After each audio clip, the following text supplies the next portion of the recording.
Well, welcome back, everyone. You know, school has started. Everyone is busy. So how do we get the family to thrive as a unit? Well, here to help us out is Erin Moran Wiley. She is the owner and CEO of the Willow Center here in Ohio. Welcome, Erin.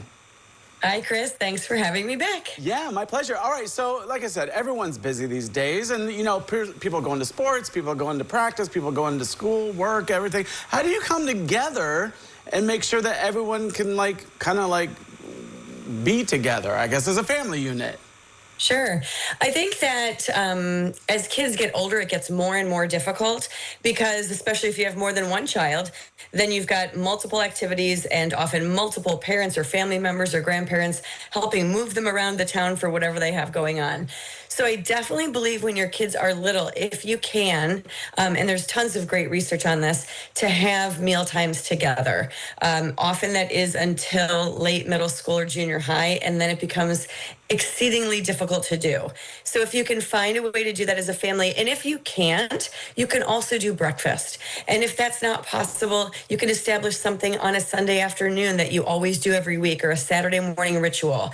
But ritual is important, and that is a consistent repeat of an event that's meaningful.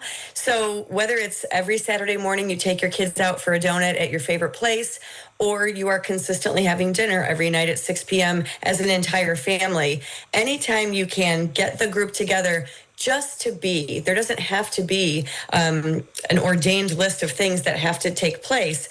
It's just the being together that's really significant. Yeah, so I guess the key is, I mean, do you have to try to make it a fun event, or does it just have to be like an event where you're together, like, you know? Sure. I mean, I think there's room for both, right? It's very memorable to take a day and go to Cedar Point, or go to a local festival, or take your kids to the library. So yeah, activities are very meaningful, and I think they help raise the specialness of our time together, but it certainly doesn't have to be.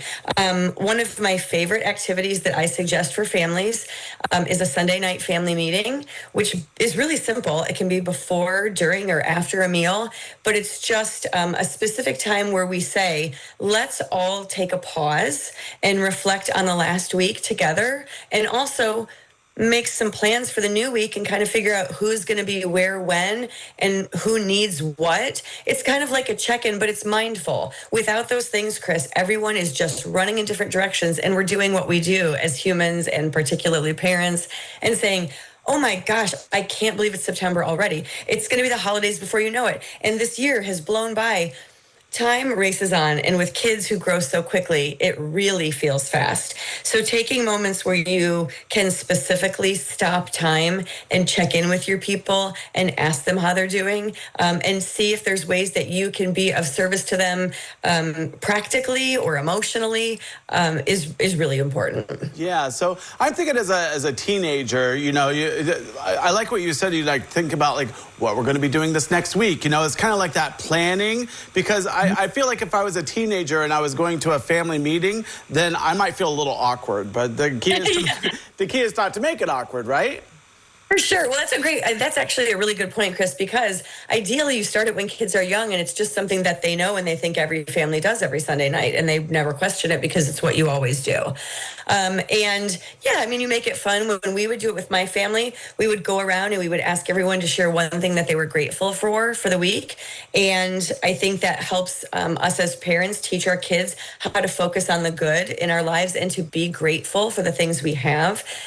We would also ask our kids to say something kind about everyone at the table. So we would take a moment to really build relationship and teach kids how to give compliments. So it's a really cool forum and place where you can develop the things that are important to you in your kids. And if you need any counseling services for individuals, couples, families, etc., you can always contact the Willow Center at willowcenter.com, or call the number that's on your screen right now. And Erin, thank you so much always for your amazing advice. You're always welcome to the show. I appreciate it, and I know our viewers do too. Absolutely. So glad to come and share the things that I know that help people. Yeah, thank you again. All right, well, don't go away, because we have more when we return.